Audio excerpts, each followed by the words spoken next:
这里的一切摆设，都是太平公主按照娘娘的喜好命人布置的，这样才能衬托出娘娘当世才女的身份。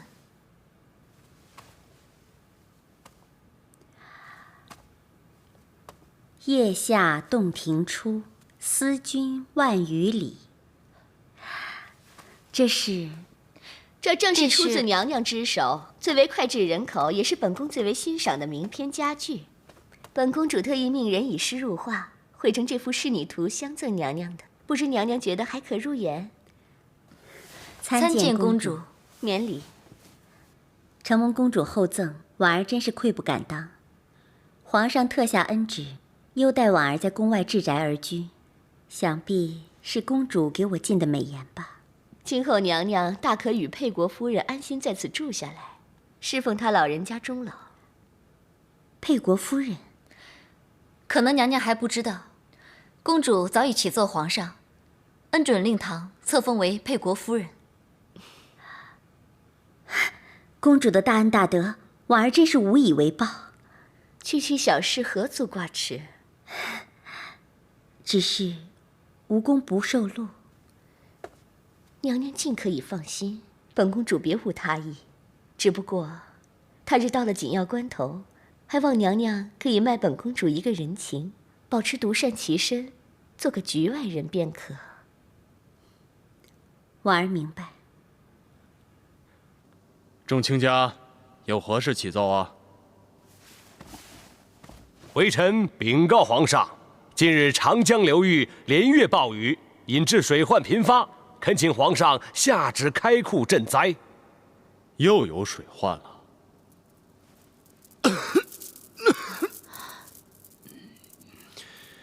之前不是才上奏过，在京畿、河南、河东一带出现旱情吗？怎么天灾竟然接二连三的出现？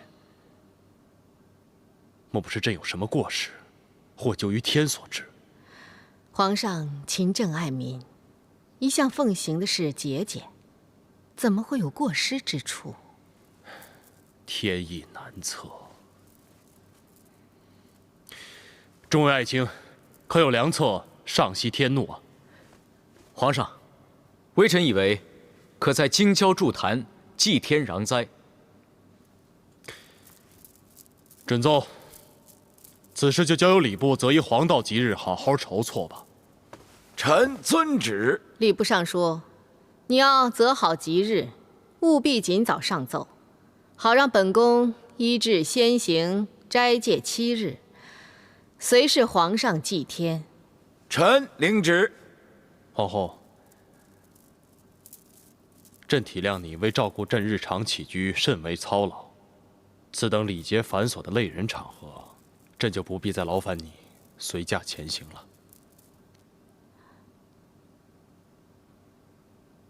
皇上，这是太子随行足矣，皇后尽可安心。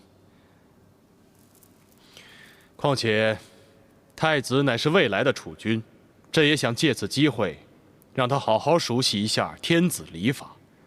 只是不知，皇后你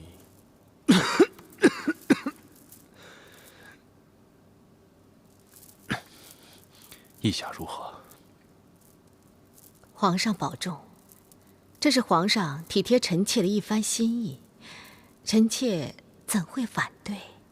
好，好。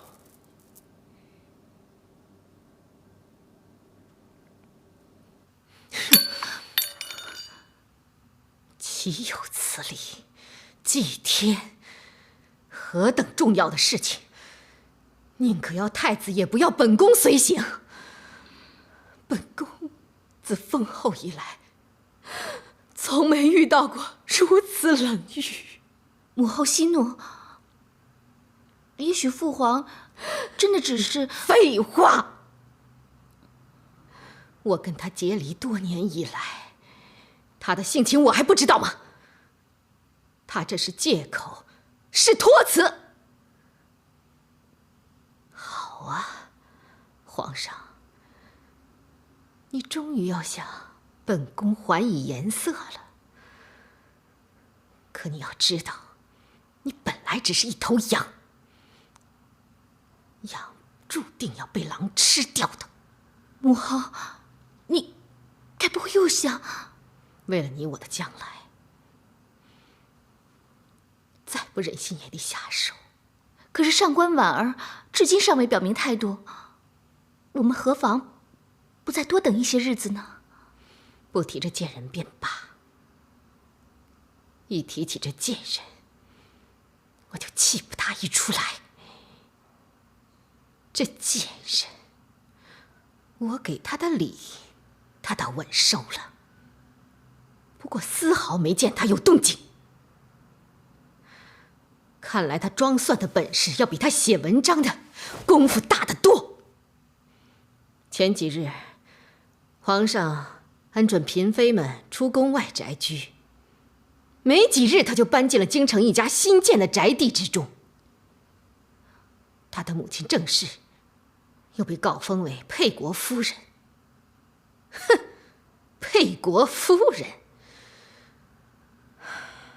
种种迹象表明，有人在他背后安排了这一切，向他示好，跟本宫过不去。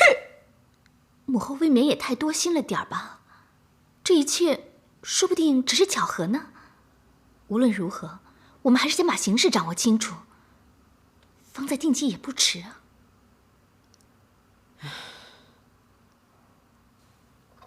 母后，母后，喝茶。少废话！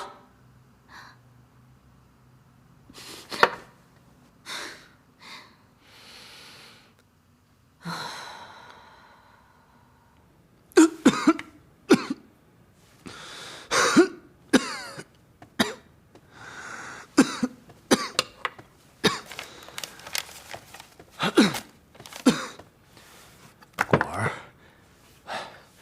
你怎么来了？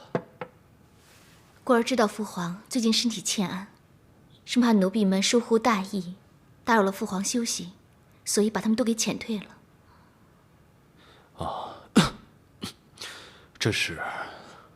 这是果儿特意花了不少功夫，亲手为父皇煎下的一碗参汤。父皇还是趁热喝了吧，必可收固本益气的功效。朕这是寻常喘咳症候，何须果儿你亲奉汤药啊？父皇，难道就不让果儿尽一点孝心吗？果儿自出生以来，未尝一日不让父皇操心。如今父皇身体抱恙，果儿定当竭尽所能，以表孝心。难得呀，你有这片孝心，朕就算病得再重，亦感欣慰。父皇，果儿不许您说这种不吉利的话。果儿必定天天向上苍祈祷，保佑父皇长命百岁。朕总觉得看着你，好像又是当年那个结着总角牙基、活蹦乱跳的小女娃。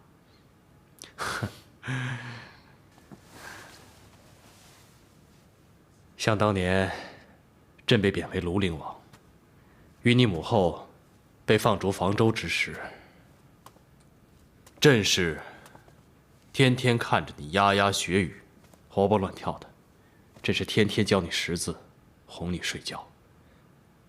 没想到，一晃多年，朕如今虽然登上大位，而你也长大成人，反倒失去了很多和你相聚的光景。父皇是责怪果儿少在您膝下承欢吗？来，让果儿带您去一个地方。哦，快来！父皇，来，快点！果儿，这里是东宫所在的地方，你带朕来这儿做什么？切莫打扰太子休息。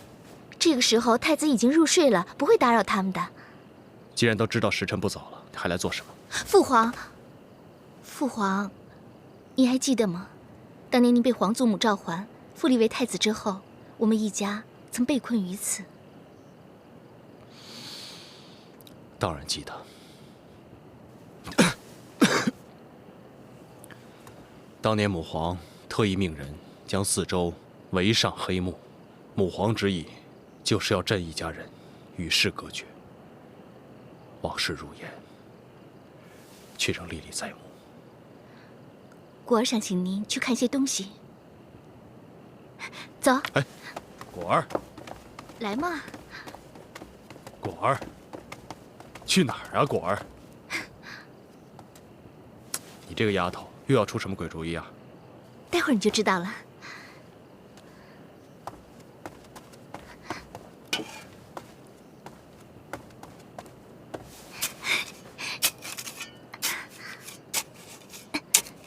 这是干嘛？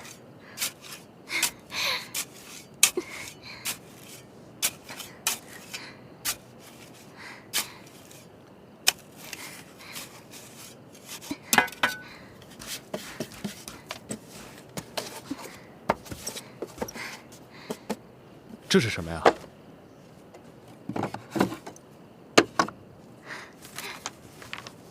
父皇真的忘记了吗？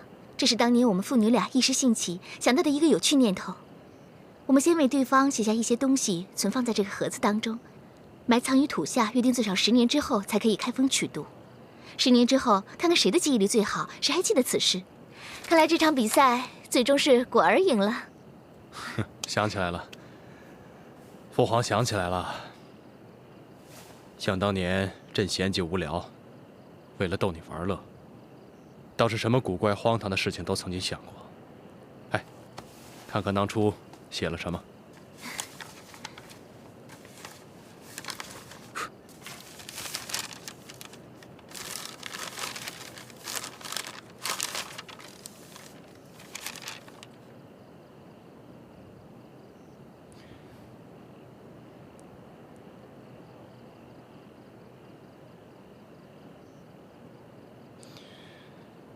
果儿啊，你当时竟然把自己画得如此瘦弱，这也难怪。当年日子过得那么清苦，整日提心吊胆，终日食不甘味。但是果儿还记得，独有一道菜，每逢父皇吃过，都会赞不绝口的。是吗？父皇，你又忘记了，那道菜就是洛阳燕菜。洛阳燕菜，是。每次一想到这道菜，朕忍不住就食欲大动，嘴角生津。可是自从朕登基以来，国事繁忙，好久未曾品尝过这道菜了。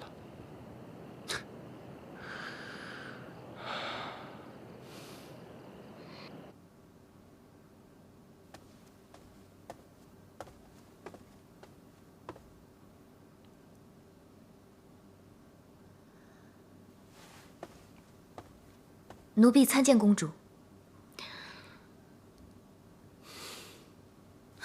你来了，让公主酒后，奴婢自行请罪。不要啰嗦了，本宫叫你过来是有事要问你。奴婢洗耳恭听，知无不言。我知道你和上10局的人一向很熟，你可知道洛阳燕菜怎么做？启禀公主，孟福并不知道。公主莫非想品尝这道菜？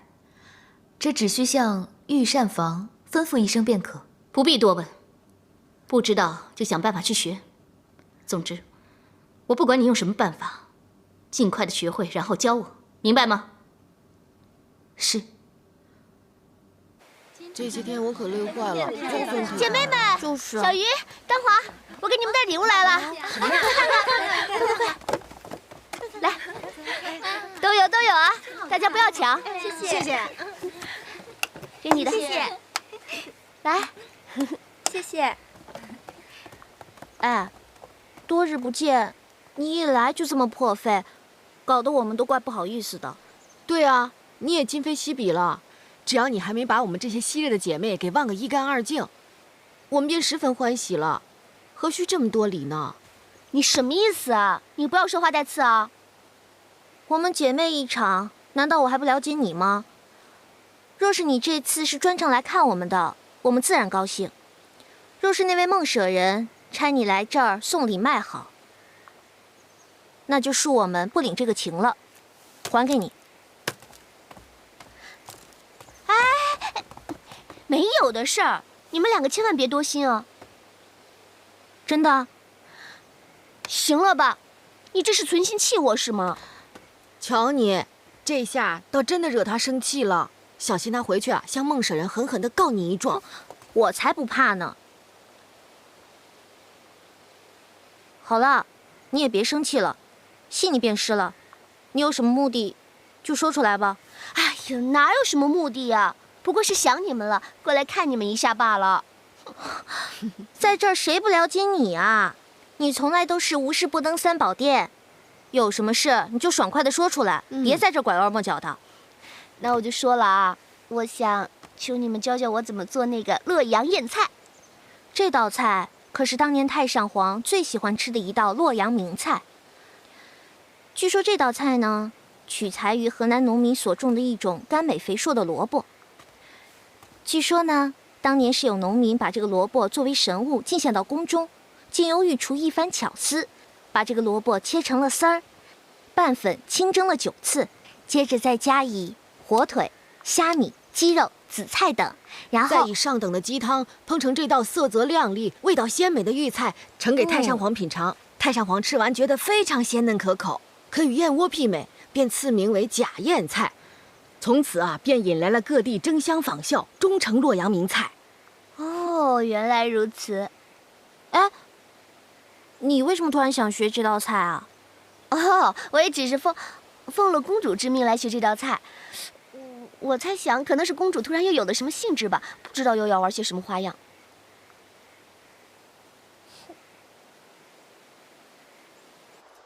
哎呀，早知道收了人家的礼物，要付出这么多的汗水辛劳，我才不干呢。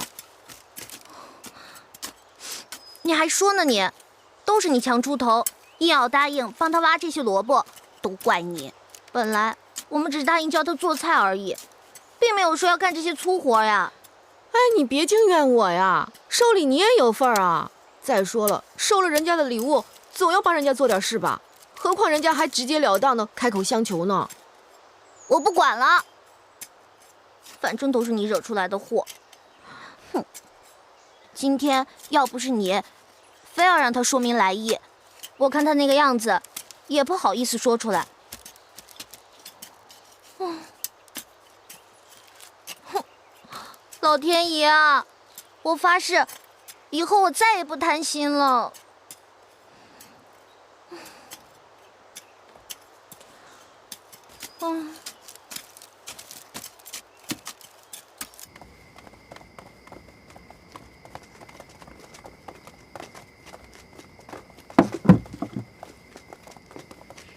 小凡姐，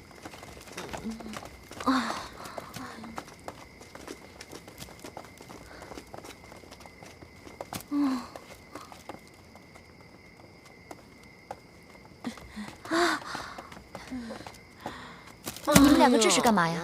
小凡姐，我们今天真是倒了大霉了，平白无故的帮人家挖了一整天的萝卜。是啊，挖这么多萝卜做什么呀？因为我们要找到向洛阳东关出产的大白萝卜。什么？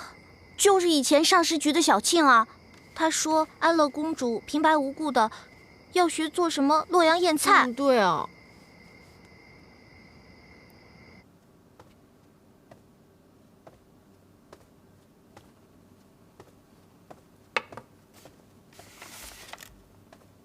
哎，果儿，这股菜香怎么闻起来有点似曾相识啊？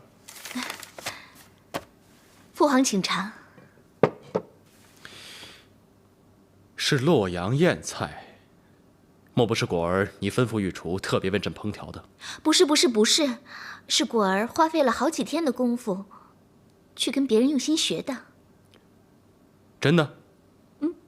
这道菜用材讲究，做工繁琐，岂不是太辛苦你了？为了让父皇一饱口福，果儿再辛苦也在所不辞。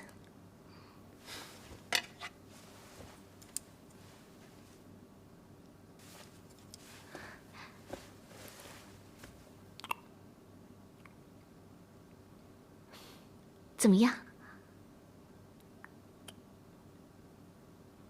是不好吃吗？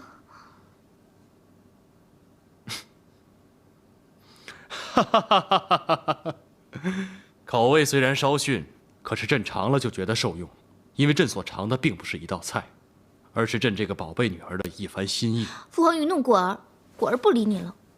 哼，好，好，好，算朕怕了你了。朕决定要给你一些奖赏，作为慰劳。你说吧，要什么赏赐？是不是不管果儿想要什么，父皇都不会不答应啊？那当然，君无戏言。那要是除了一样，你要当皇太女，是万万不行。为什么不行啊？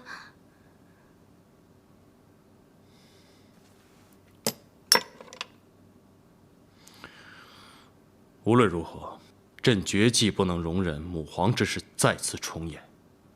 在朕有生之年，朕也绝技不能让大唐江山再次沦入异姓之手，否则，九泉之下，朕将无颜面对列祖列宗，虽死，亦不能瞑目。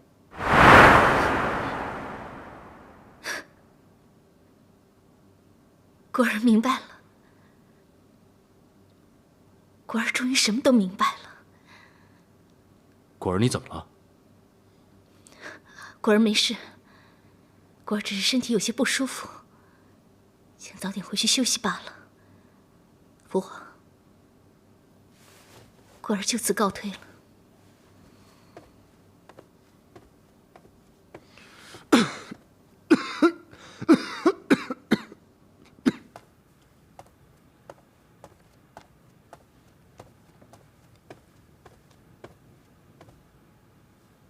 母后，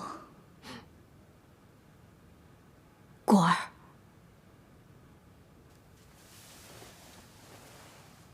你没事吧？果儿终于想明白了，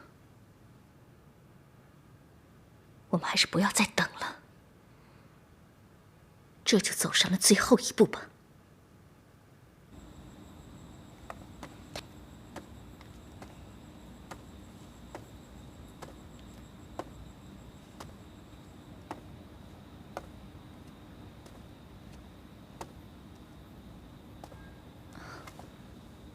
在想什么？想得这么入神？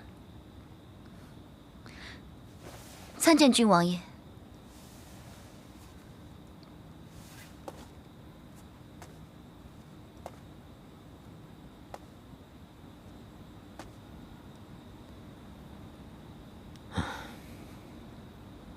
郡王爷何事兴叹？没什么，我只不过有些触景伤怀。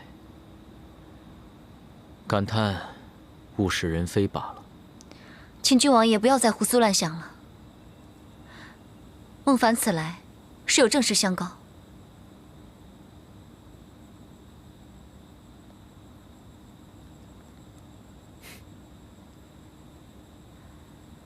说吧。小夫那边似乎有动静。据我探听所知，近日他曾经案前小庆。去学一道洛阳宴菜的做法。做菜这件事情，郡王爷也觉得奇怪吧？小夫一向不爱下厨，据我推测，此举应该是安乐公主背后指使的。说不定真正要学这道菜的人是安乐公主。还有当年我在皇上身边服侍皇上一家时，得知皇上最爱的就是这道洛阳宴菜。那安乐公主，她这么做的意思是？也有可能是安乐公主想讨好皇上，以邀取圣劝。她是想趁皇上还未决定是否立遗诏之际，从中左右圣意。想不到她未遂所图，竟然不惜用这等虚情假意的卑劣手段来蒙惑皇上。看来她已经逐渐察觉到，皇上对多年来一直受制于她母女的摆布。隐隐已经开始萌生了一股抗拒之心。如今我最担心的是，皇上一旦拒绝公主所求，以公主乖张的性情，必然不会善罢甘休。真不敢想象，公主会做出什么事情来。看来我们要加倍警惕，凡事一定要小心行事，留意她与皇后的一举一动，一策万全。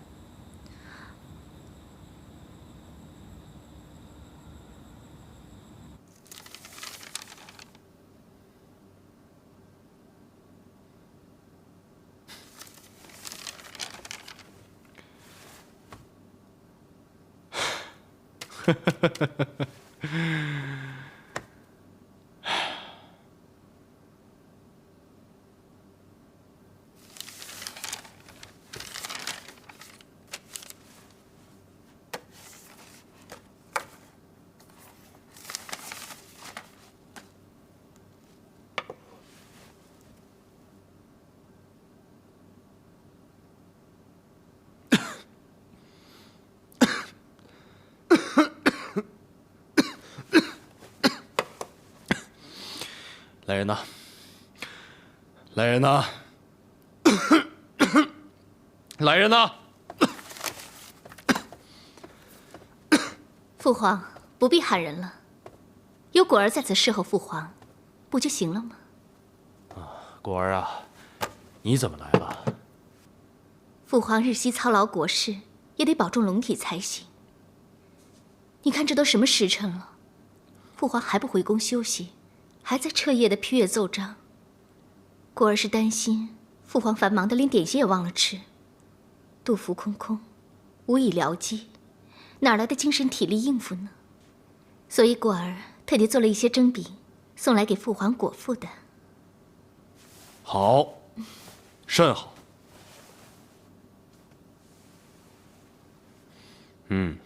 哎，果儿，陪父皇一起吃吧。果儿不饿，果儿只想看着父皇在吃就好。好。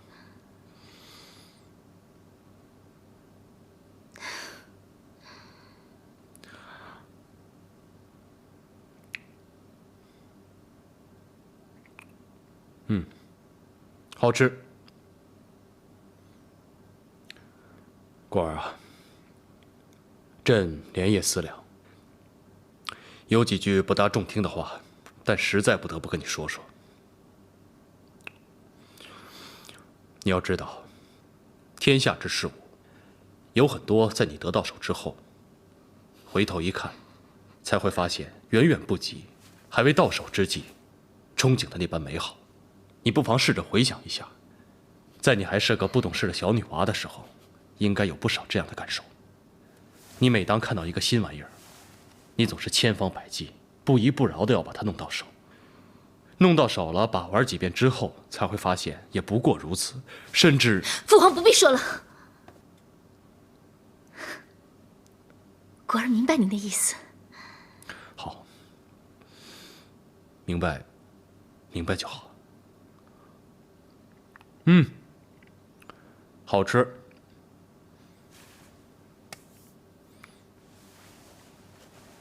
果儿啊，就像朕这张龙座，绝对不如人们所想象的那般好做。这是得而复失，失而复得，跌经两番起落沉浮，对此最深有体会。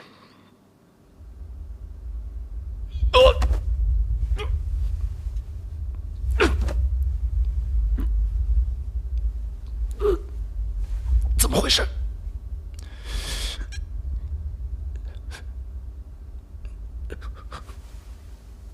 难道这饼？禀告父皇，果儿特意在这蒸饼中加了一些秘制的馅料。父皇不是说过，只要能尝到果儿的一点心意，就吃得格外受用吗？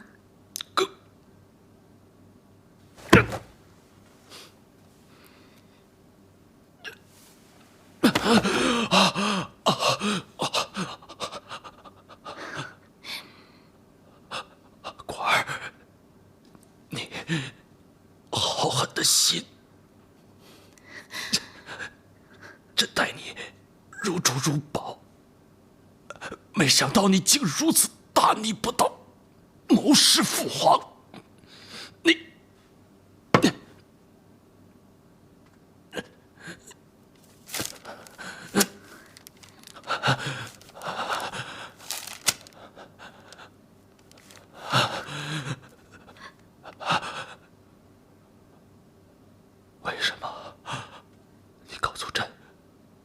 为什么？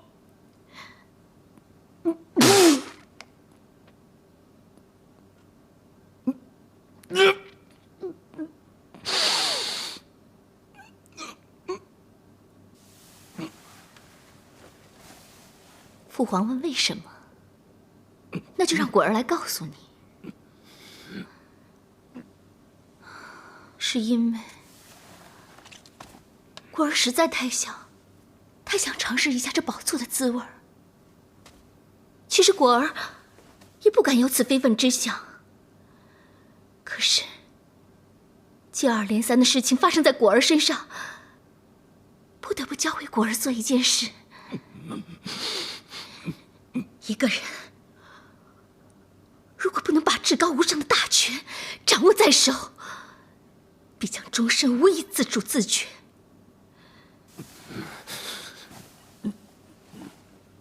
就好比当日，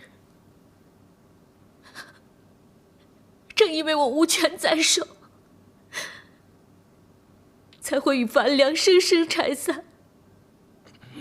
可是如今你却对我说，到手的东西还不如未到手的好，你坐这宝座坐得一点都不自在。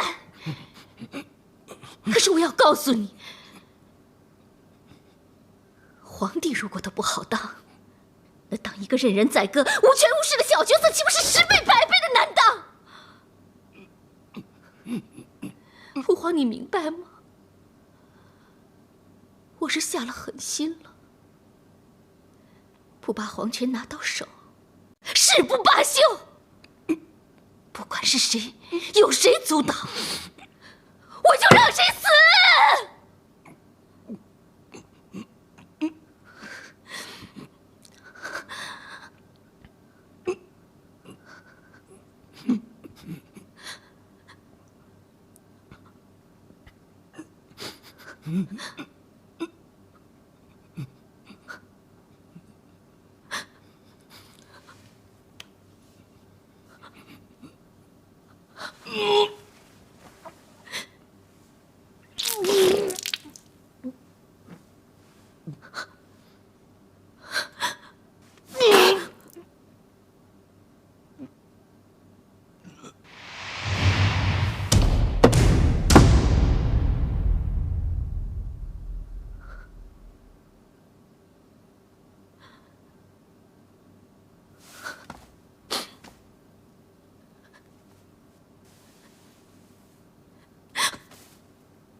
终于死了！你终于死了！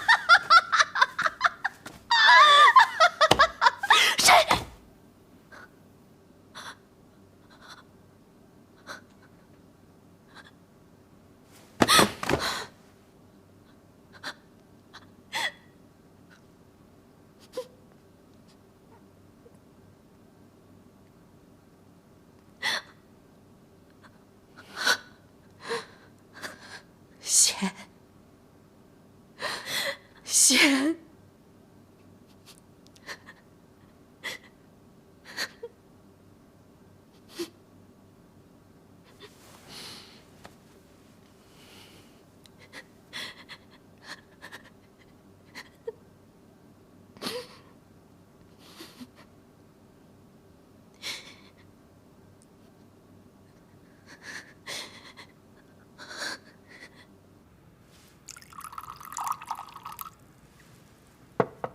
娘娘，喝点热茶。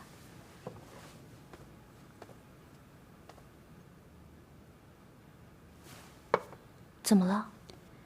总觉得今夜心绪不宁。今夜月色皎洁，静如深海，应该不会有什么事情发生。皇后娘娘安乐公主驾到。皇后跟公主连夜造访，一定有事。小月，你先下去吧。奴婢遵命。母后，慢点。臣妾参见皇后。免了，免了，妹妹。姐姐，发生什么事了？妹妹，皇上驾崩了。皇上已经龙驭宾天。这事情怎么那么突然啊？你不是有什么怀疑吧？昭容不敢，只是奇怪，皇上是怎么死的？皇上在神龙殿批阅奏章，忽然疾病去世的。母后，皇上竭尽辛劳，鞠躬尽瘁，尽力于国事，死而后已，求人而得人，无怨矣。是啊，皇上走的实在是太仓促了，以至于都来不及找妹妹去草拟遗诏。幸好皇上病天之前留下了圣谕。皇上临终前留有圣谕？是的，皇上的圣谕是要本宫继任大唐皇帝之位，立安乐公主为皇太女。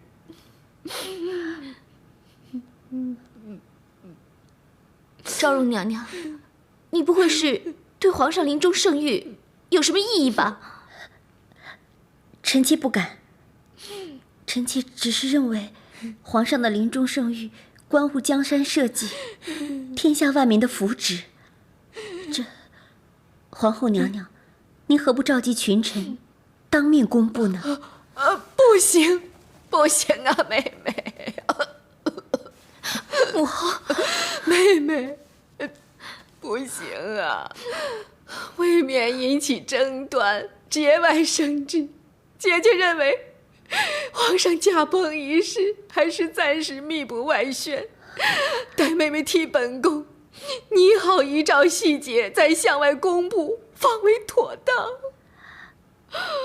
密不发丧，匆匆前来，原来就是为了逼我替他们伪造遗诏。妹妹，当日你身为内舍人时，已经执掌诏书了。后来册封昭容之后，更代皇上草拟日常圣谕。眼下皇上不在了，由你替皇上写下遗诏，是最合适不过的了。可是，遗诏姿势体大，岂能草率了事？可是如果不依圣意而行，我们岂不愧对大行皇帝？妹妹，再说，国不可一日无君呐！啊，难道妹妹想亲眼目睹大唐宗族纷争迭起吗？啊！臣妾不敢。好，既然如此，你帮姐姐即刻拟好遗诏，快点儿！姐姐，此事从长计议吧。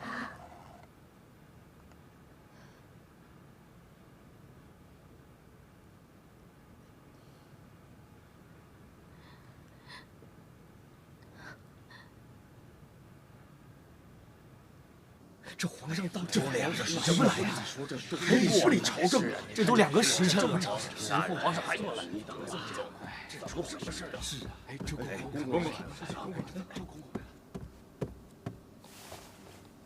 皇上圣谕，因皇上龙体不愈，正在神龙殿休养，不能临朝听政，诸位亲家可以退朝了。退朝？什么情况？为什么会出这事？皇上抱恙，不足为奇。可为什么要选择留在神龙殿休息？假如皇上要休养，也应该返回紫宸殿才是。你有没有去神龙殿探望过皇上？我本来想亲自探望皇上，可是守卫传话，皇上静养不得打扰，我也没有办法。你怀疑皇上出了什么事？我不知道，不过我担心事情恐怕没有这么简单。可是碍于身份，我也不便行事。你想让我帮你打探皇上的消息？现在宫中最多的就是宫女，最懂打探消息的也是宫女。你在宫中人脉甚广，要让他们打探神龙殿的消息，相信不是一件难事。为了皇上，我会竭尽所能，想办法打探出实情。不过今次行动，可能风险很大。你凡事要处处小心，有危险就要懂得自保，千万不要走漏风声，免得落人口实。我在宫中已经多年，也通晓一些宫中法则。你不用太担心我。那我就静候佳音了。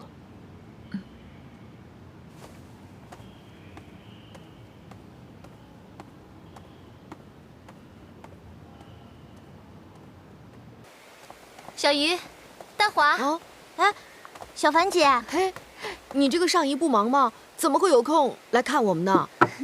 皇上龙体违和，终日在神龙殿休养，宫中一切大小事务都尽量从简，所以我也乐得清闲，过来跟你们大家叙叙旧。难怪听人家说小病是福，不过这可是大家的福哦。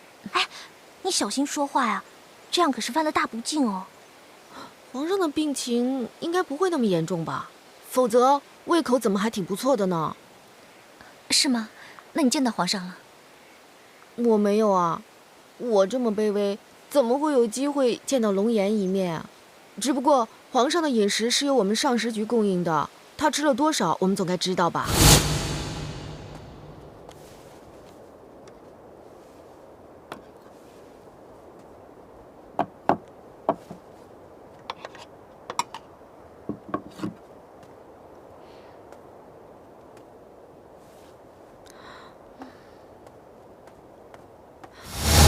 所有餐具上也没剩下多少饭菜了，你们说，皇上的胃口是不是挺不错的呀？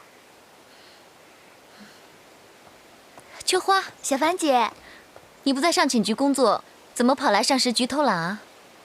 我看不是偷懒，是嘴馋了吧？哦，快拿你最爱吃的桂花糕吧！有劳有劳。哎，皇上抱恙，你们上寝局必然忙个不可开交，怎么你还会有时间跑来上食局？我也以为我们会很忙，没想到皇上抱恙，倒给我们省了不少功夫呢。真的吗？守在殿外的太监根本不让我们入内打扫。不用进内打扫了，你们把便壶拿去清洁一下就可以了。你们去清洁便壶。是。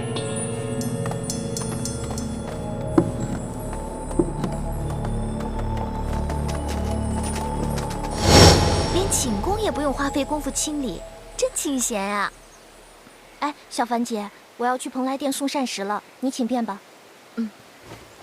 哎，昭容娘娘不是一个人吗？干嘛要准备这么多饭菜呀？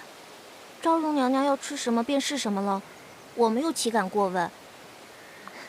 说不定啊，有小孩子也不一定啊。我去送膳食了。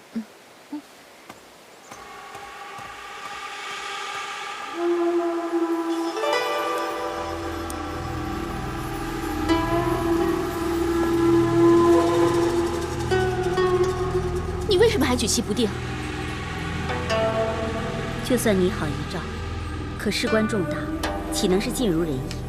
再说，宣读遗诏的时候，恐难免生病。你大可安心，我已经替母后安排，各府调动数万精兵，昼夜兼程赶来，分左右营屯驻京城。还有最精锐的飞骑万骑，本宫早已安插好亲信做统领，到时候三军会合，既有府兵人数上的优势，又有精锐的飞骑万骑，精干灵活，到时候互补长短，以策万全。屯部重兵固然可保自身安全，但是以武只能屈人。试问皇后娘娘，怎样堵住百官悠悠之口？本宫打算由刑部尚书裴谭、工部尚书张熙处理国政，在东都留守。皇后娘娘果然部署周详严密，恍如铁桶一般。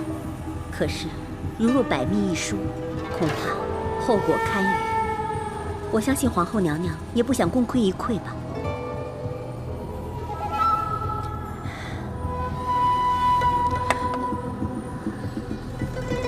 容我再想一想。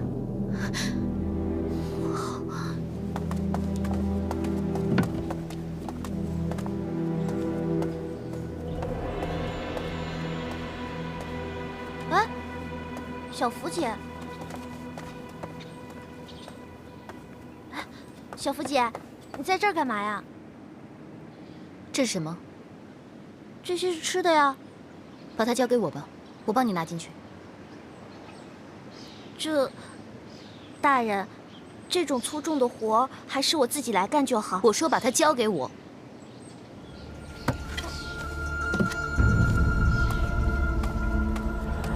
你拿就你拿嘛，难不成我还跟你争啊？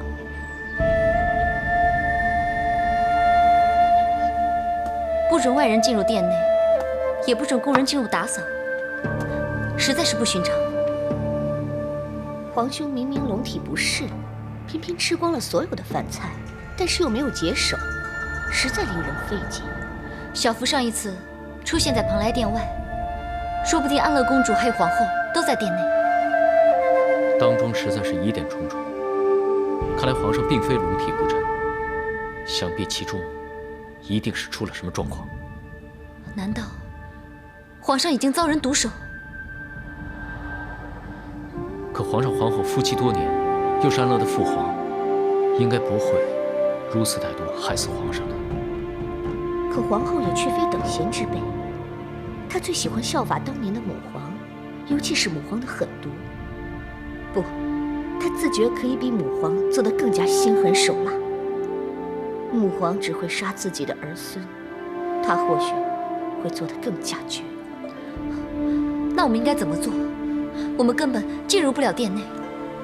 拨开云雾，才可以得见青天。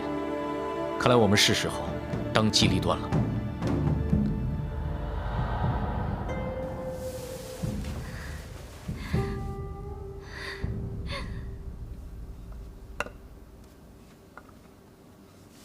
妹妹，多谢妹妹。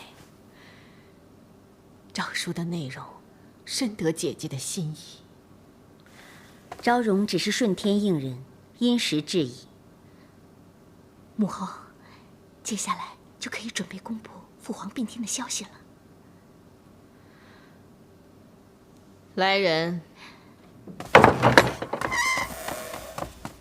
奴才在。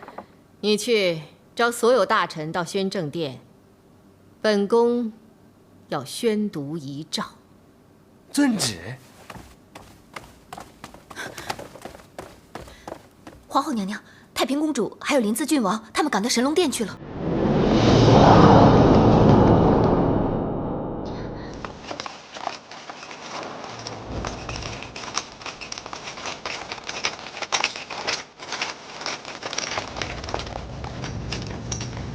站住！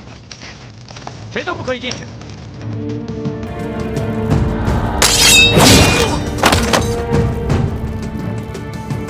挡我者死！本公主在此，谁敢无礼？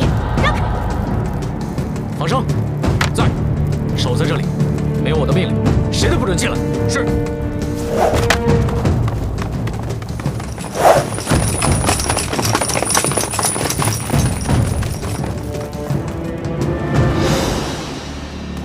皇上，皇兄，皇上，皇兄，印堂发黑，看来是遭人毒害的。皇后，你好歹毒！皇兄，你死得好惨！皇兄，已经一忍再忍，为何还不能放过他？皇上，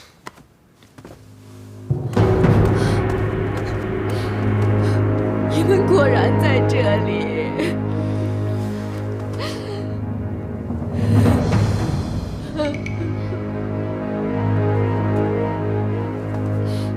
你告诉我，皇上到底是怎么死的？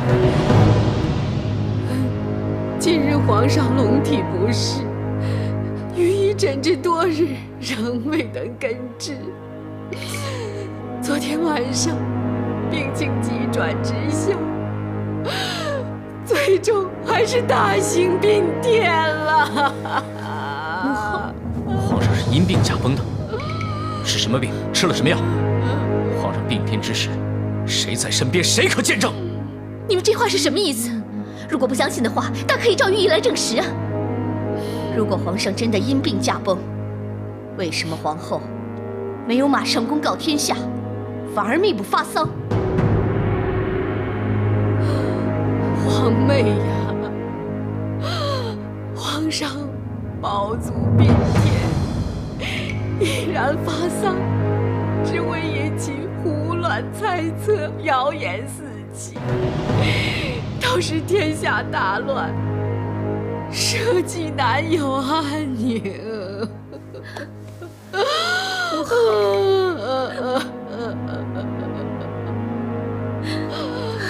皇后也是为了顾全大局，逼不得已才会出此下策。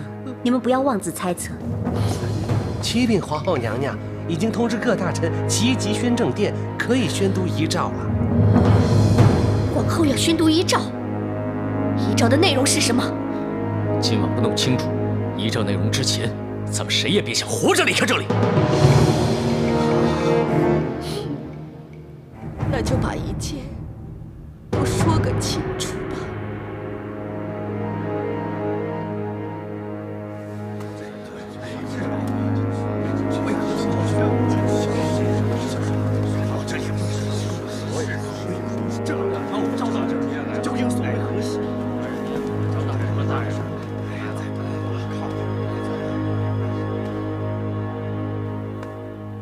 皇兄传位于皇后，封安乐公主为皇太女，这恐怕是皇后和安乐公主的一厢情愿吧。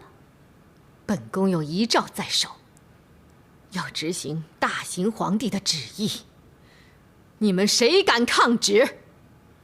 皇后以为凭这样的遗诏，百官就会心悦诚服吗？倒是只怕干戈大动，血流成河。我和母后才不怕，谁敢公然抗旨，谁就是乱臣贼子，遗臭万年。大家稍安勿躁，如若动了真章硬拼起来，鹿死谁手亦属未知，万事可商量。本公主并非贪图权位，既然是皇兄的地位，要是不传给太子，那就传给八皇兄吧。八皇兄，他有什么资格做九五之尊？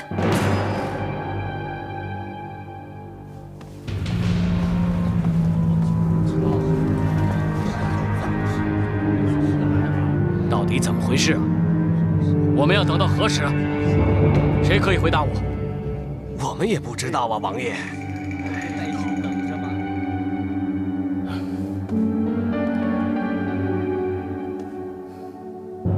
说到底，你们认定大唐只是李氏的天下吗？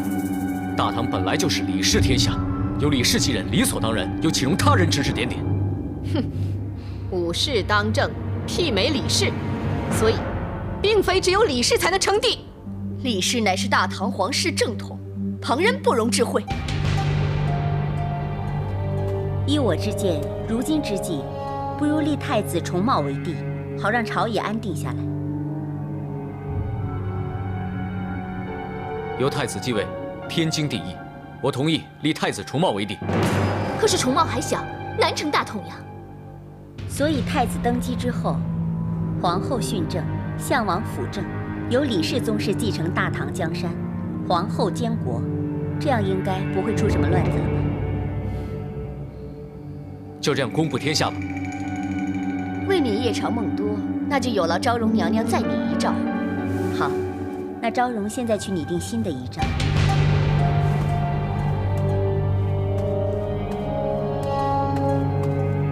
皇后不是召集了群臣聚集宣政殿吗？当务之急，我们还是先把事情向众位大臣交代清楚才是。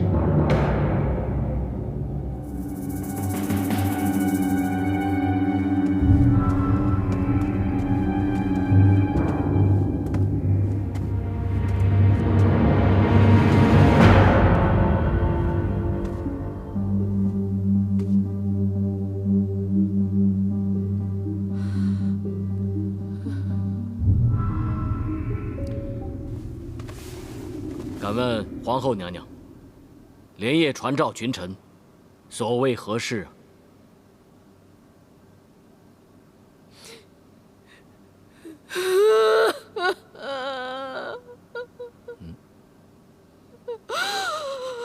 皇上疾病不愈，大行并天。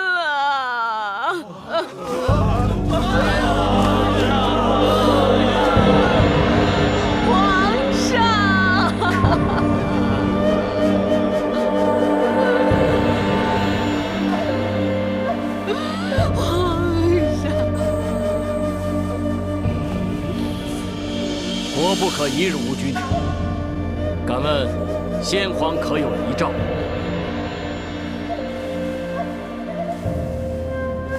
明天自会宣读皇上的遗诏，然后挑选良辰吉日，让太子登基。是吗，皇后娘娘？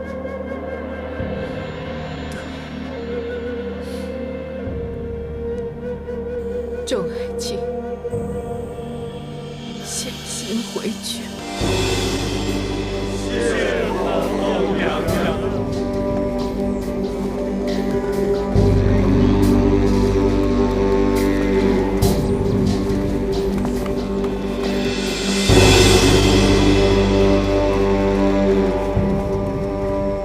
千辛万苦才镇杀了皇上，谁知始终未能登上帝位。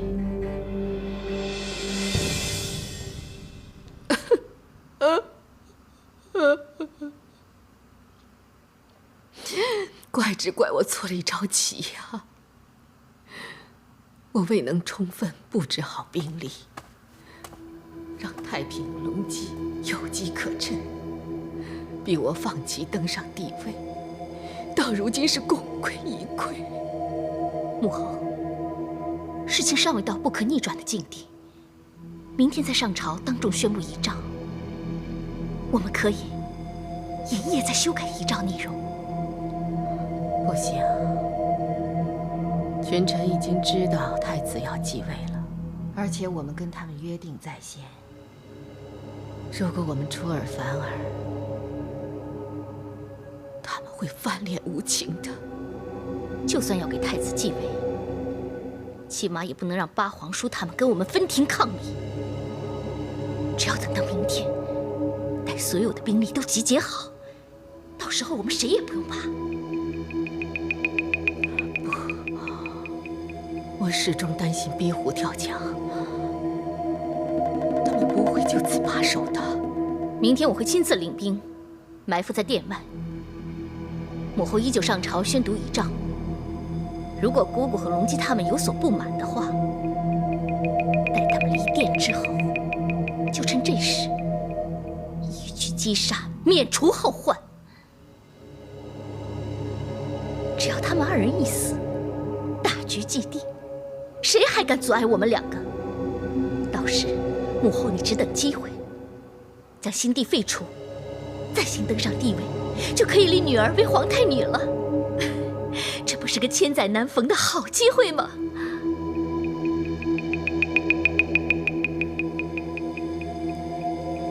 好，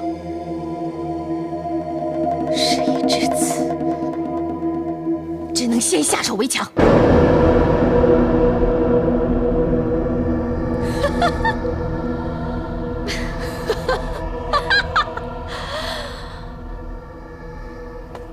皇上真的遭到毒手，凶手就是皇后跟安乐公主。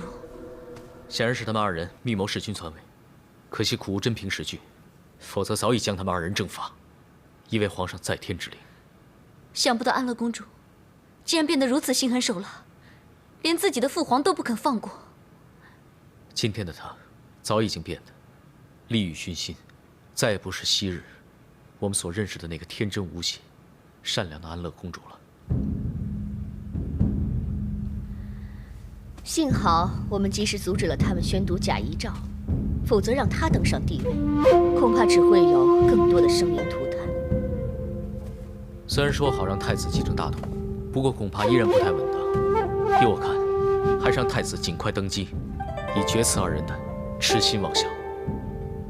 跟弑君篡位的人协议，无疑等于与虎谋皮。恐怕没有等太子登基，他们已经篡夺皇位了。只要明天当众宣读遗诏，到时候哪怕皇后有天大的胆子，也不敢在群臣面前公然违抗圣意的。对，只要群臣站在我们这边，亮那二人也不敢做出什么事情。总而言之，明早上朝，我们见机行事，现在时候也不早了，我看我们就此告别，准备明天跟皇后好好周旋吧。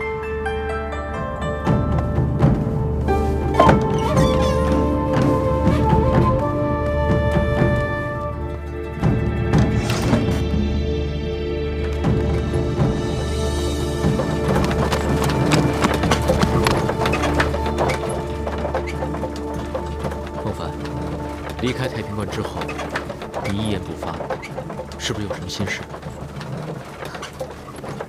我始终担心，皇后跟公主绝技不会如此顺从。明天宣读遗诏，恐怕又是一场血雨腥风。你说的对，皇后固然老奸巨猾，着实令人担心。不过我更担心的是姑姑。公主，皇后母女奸诈阴险。 明天早朝恐怕会另有杀招。当然有这个可能。既然如此，刚才你和王爷何不商议一下，早做准备呢？跟皇后商议是与虎谋皮，跟龙姬商议是水中捞月，白费心机。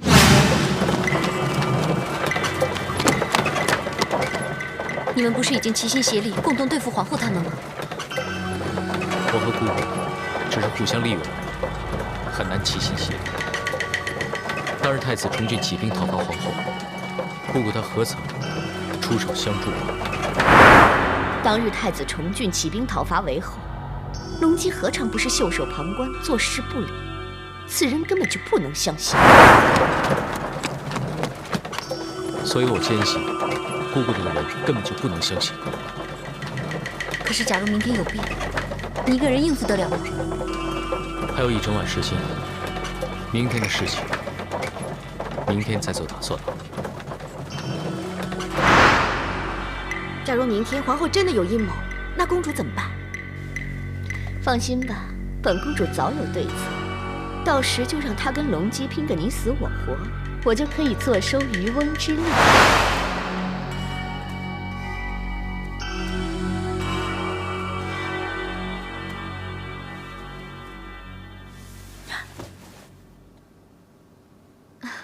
没事，继续吧。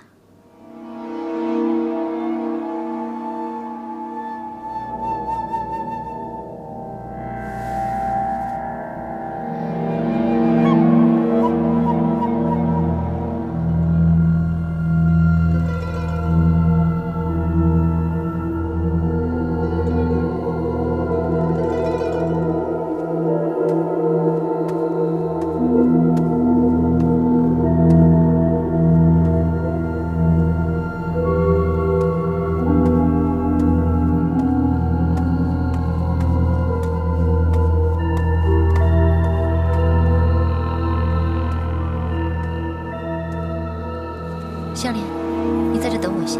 好的。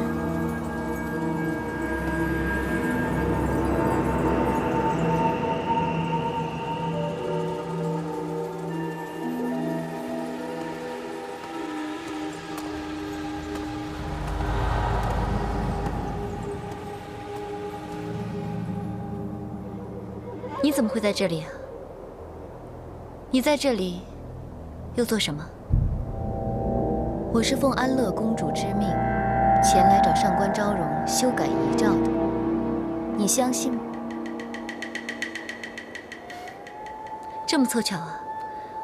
我也是奉太平公主之命，来找上官昭容修改遗诏的。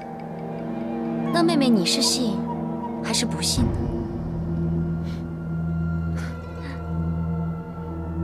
无论何时何地，我都还是那么喜欢 看到你的笑容，谁不喜欢笑到最后呢？但是谁又知道，谁可以笑到最后？能够尽情的笑，便就笑好了。明白了，明白就好。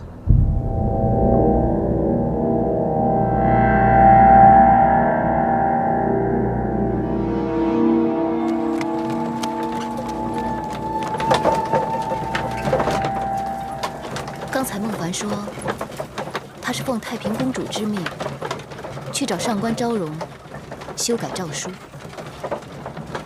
你相信吗？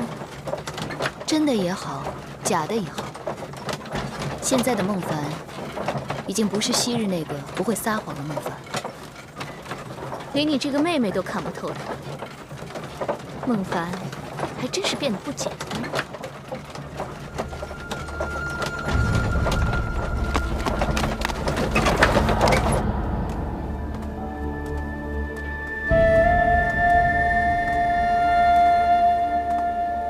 孟福说，奉了安乐公主之命，找上官昭容修改遗诏。你觉得是真的还是假的？孟福还是孟福，说话总是只说3分，这口不对心的，还真是难辨真假。小凡姐，你本来就是担心皇后娘娘还会动遗诏的脑筋，所以才来昭容娘娘这边打听的。如今孟福在这里出现，是不是？以皇后和公主的脾性，又岂肯甘愿屈服？看来明天，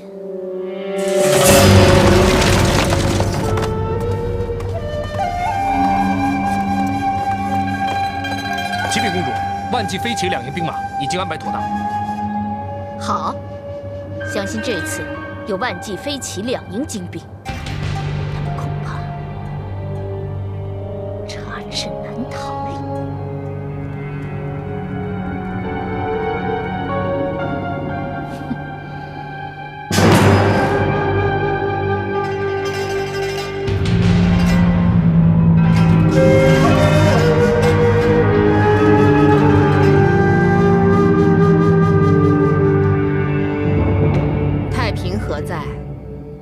回皇后娘娘，大行皇帝暴卒变天，公主殿下昨晚伤心过度，抱恙不适，未能临朝，还请皇后娘娘恕罪。项王李旦也不在殿内，不知道会不会出什么岔子。未免节外生枝，顾不了那么多了。马上宣读遗诏。宣读大行皇帝遗诏，众臣下跪。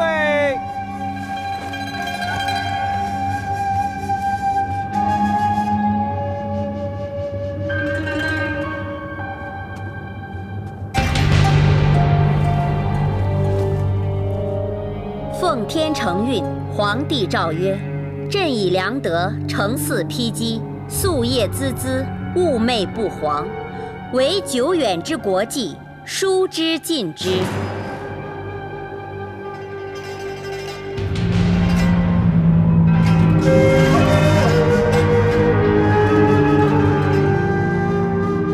朕子重茂，人品贵重，身效朕宫，资立为皇太子。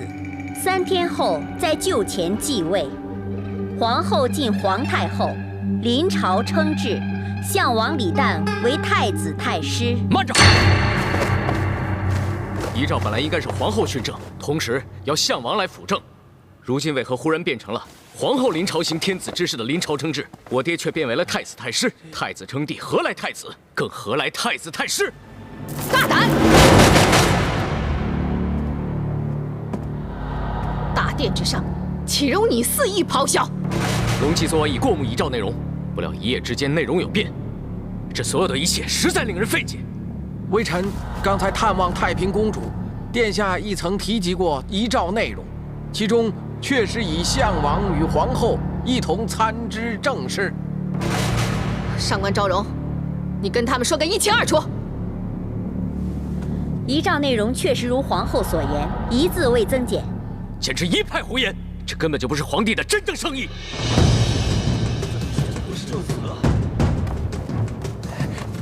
公主殿下，皇后让奴才前来告诉您，做好准备。准备行事。遵命。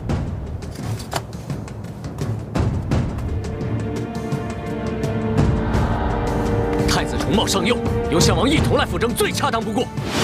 难道本宫就不能独立扶正吗？皇后娘娘，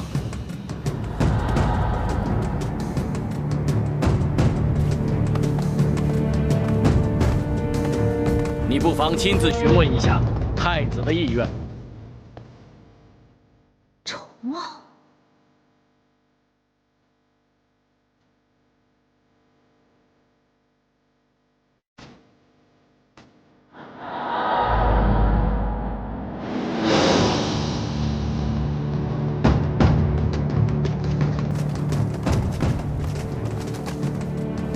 准备行事。是。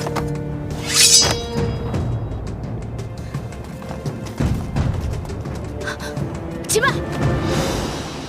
公主，现在是大好时机，现在不出兵，要等到什么时候？公主殿下，皇后说不要轻举妄动。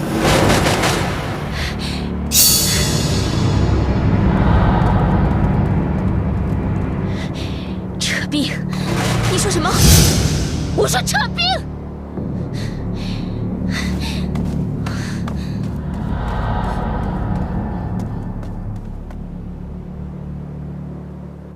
太平可恶，魏房有变，他妾此必不上朝。李隆基父子更是可恶，竟然带着太子来上朝。其实就算重茂在场，要杀掉班皇叔父子，也非难事。遗诏宣读之后，太子就是未来的国君了。如果伤到太子，李隆基父子一定会趁机发难的。到时候，他们一定会向群臣公布我们拟造遗诏的行为，说我们弑君篡位。女儿啊，到时候真的是后果不堪设想啊！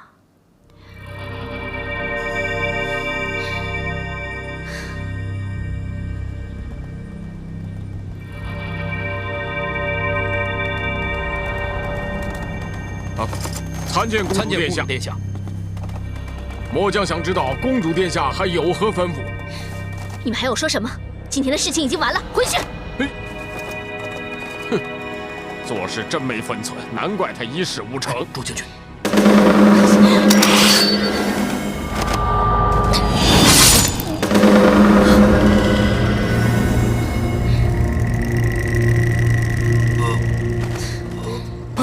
朱将军，朱将军！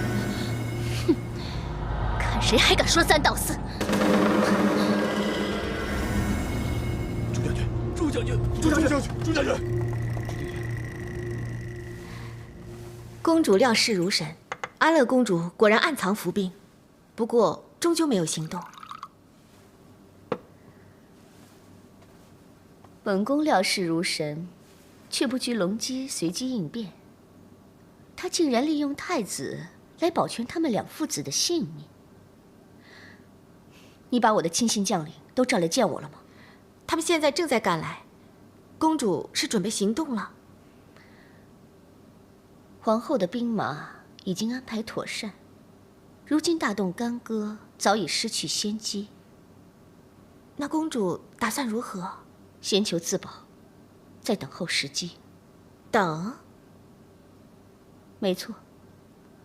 不过相信我们不会等太久的，因为我可以等，可是其他人急功近利，不会甘心等下去。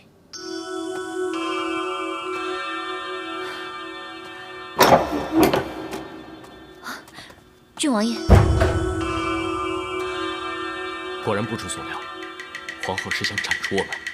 幸好郡王爷早有准备，让献王带太子上殿，叫皇后投鼠忌器，不敢贸然造次。但是，皇后又怎么会轻易地罢休呢？她已经带了5万兵马屯驻京城，加上万骑飞骑2营兵力，可以说是已经把京城的命脉牢牢地握住了。那怎么办？事到如今，要对付皇后，就只有将她的兵力先行分化。可是府兵万骑营加上飞骑军，差不多有10万兵马，凭什么分化他们呢？方胜跟一些飞骑将军颇为熟络，我倒是可以让他暗中游说他们倒戈相向。即便游说不成，那也至少可以让他们犹豫一阵子。那你有没有想到怎样分化万骑营跟府兵的方法？还没有。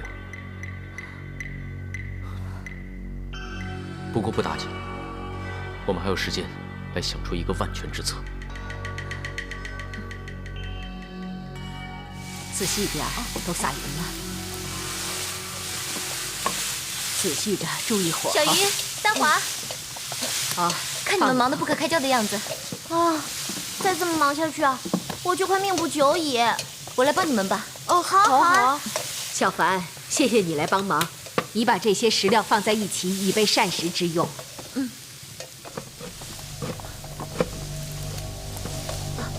对了，姑姑，上时局为什么突然一下子要做那么多饭菜啊？安乐公主啊，竟然一剑杀死了万骑营的朱将军，现在其他将领都快要兵变了，所以皇后娘娘为了安抚这班将领，我有特别设宴款待他们，希望替公主补偿一下，收买军心。一顿饭就想抵一条人命，娘娘可真会精打细算。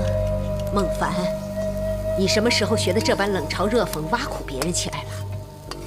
终究是一条人命啊！如果连句公道话都不可以说，那她不是太可怜了？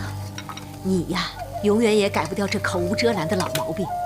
在这宫里头，要说可怜的人，又何止他一个？你能为每个人都说公道话吗？那样你的人头不知要掉多少回了。良心话，还是放在心里说好了。哎呀，好了好了，你们不要再为这些不相干的人悲秋伤春了。我觉得现在最重要的是，我们应该想一下，怎么能做一些菜来讨好那些万骑营的将军们。都不知道他们到底喜欢什么样的菜色。不如就做一个特别的，烧八件。烧八件，烧八件，这是南诏的名菜，听起来还蛮有地方特色的。不用多说了，就做这个吧。幸亏小凡姐来了，我们才不用挖空心思想菜色啊。好，那我们就忙起来吧。好。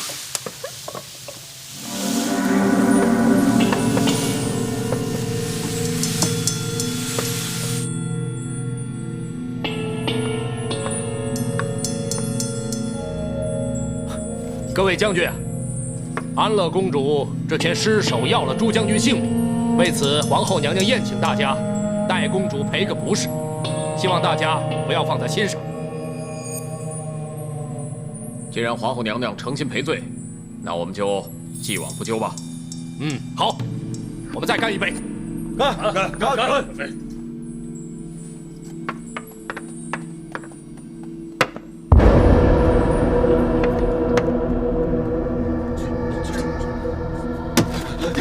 这是什么意思？把这里都清理干净了。知道了。小鱼，哎，把刚才没用完的食材送出去保管好。好的。内舍人，送给万骑军营的饭菜送过去了吗？已经送过去了。辛苦了，这一次皇后娘娘肯定会对大家奖赏一番。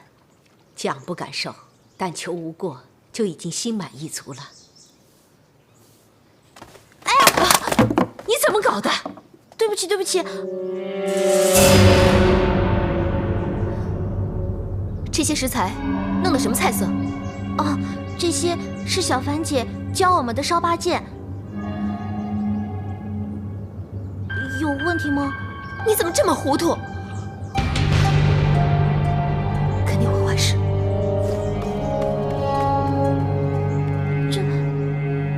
太上小根本没有把朱将军放在眼里，真是奇耻大辱！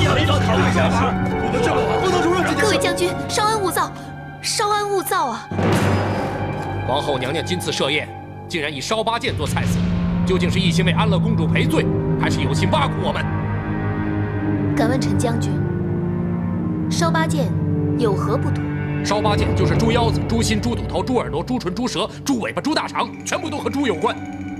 朱将军无端被杀，尸骨未寒，如今却要我们吃猪，这分明是想羞辱我们嘛！是啊，这太过分了，这就是在羞辱我们。只怕朱将军泉下有知，亦会死不瞑目啊！养兵千日，用在一时。此时此刻正是用人之际啊！皇后娘娘又怎会自毁长城，扰乱军心，让人乘虚而入呢？那么安排我们吃烧八件，试问居心何在？皇后娘娘其实用心良苦，可惜大家有所不知。用心良苦，本将军倒想听听。朱将军乃良将忠臣，这次不幸身亡，皇后娘娘跟大家一样，都是痛心疾首，希望各位可以明白这一点。为了表彰朱将军生前的无私奉献，所以特意设下了烧八件，希望大家吃烧八件的时候可以追念朱将军，不忘他的忠勇仁义。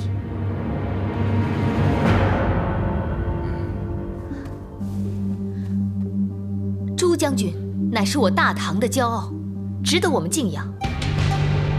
奴婢在这里，代皇后娘娘还有公主殿下，敬朱将军一杯，希望朱将军在天之灵可以瞑目。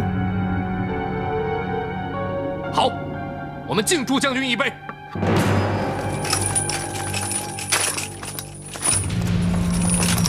希望饮过这杯酒，大家可以冰释前嫌，芥蒂尽除。干！干！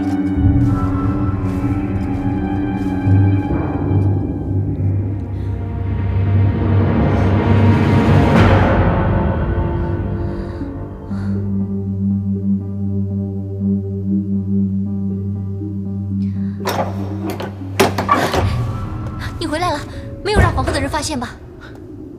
放心吧，没有任何人知道我暗中行事。怎么样，万纪营看见少八戒，他们应该不会善罢甘休吧？当然了，整个万纪营可以说是上下一片震怒。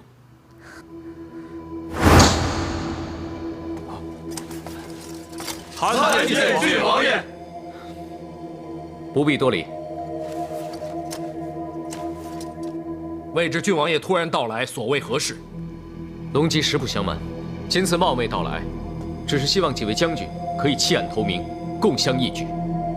大秦皇帝并天未己，可就凭刚才郡王爷所说的话，已经难逃大逆不道之嫌了。皇后觊觎皇位之心，路人皆知，难道未有犯上大逆之罪？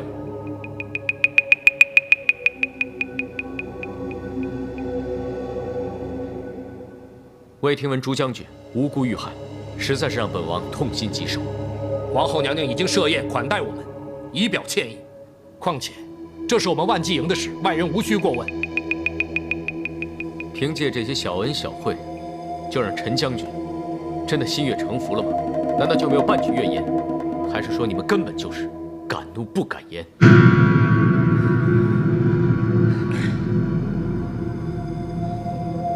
陈将军，皇后和安乐公主都是心狠手辣之人，我敢说你们其实早就心中有数。你们万纪营今为所用，只怕他日鸟尽弓藏，落得一如朱将军的悲惨下场。难道你们就真的甘心吗？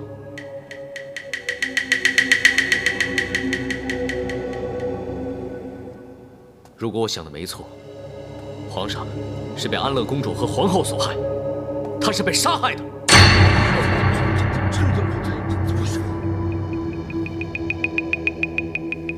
各位可能有所不知，皇后心中的真实想法是打算效法当年的武后，自己登基称帝。可如果任由皇后登基为帝，肆意妄为，恐怕天下就此杀戮不断，将会永无宁日。那大家只会是下一个朱将军。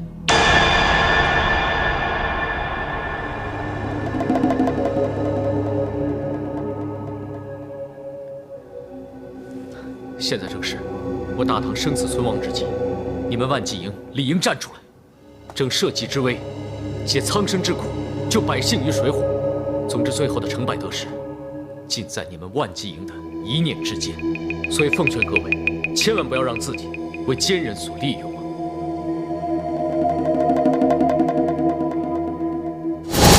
那么，万纪营已经答应跟我们联手了吗？对，有万纪营的首肯，我们对付皇后就多添了几分胜算。这是郡王爷之福，天下之福。